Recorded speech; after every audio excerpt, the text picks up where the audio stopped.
একদিন ভোরবেলায় গৌতম বুদ্ধ ভিক্ষার জন্য একটি গ্রামে প্রবেশ করলেন। পথের ধারে হঠাৎ তার চোখে পড়ল এক বৃদ্ধা।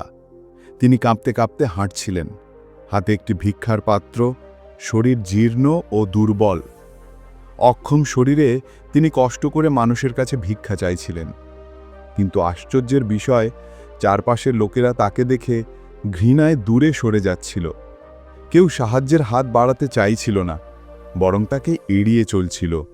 বুদ্ধ ধীরে ধীরে তার কাছে এগিয়ে গেলেন, মৃদু স্নেহ ভরা কণ্ঠে বললেন যে, মা, কেন এই অবস্থায় তুমি ভিক্ষা করতে এসেছ? বৃদ্ধা তখন কেঁদে উঠলেন, চোখের জল গড়িয়ে পড়তে লাগল। বৃদ্ধা কাঁদতে কাঁদতে বললেন, ভগবান, যৌবনে আমি ধন সম্পদ আর সৌন্দর্যে ভরপুর ছিলাম, কিন্তু আজ সব শেষ।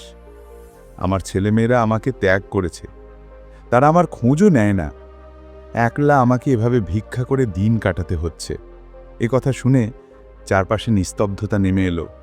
তখন বুদ্ধ চারদিকের মানুষদের উদ্দেশ্যে বললেন যে, শোনো, এটাই জীবনের সত্য।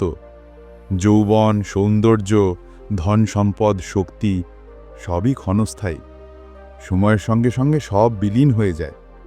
তাই এগুলো নিয়ে গর্ব করো না। জীবনে যদি ভরসা রাখার মতো কিছু থাকে, তা হলো করুণা, দয়া আর সৎকর্ম। এরপর বুদ্ধ স্নেহভরে নিজের হাতে বৃদ্ধাকে ভিক্ষার অংশ দিলেন।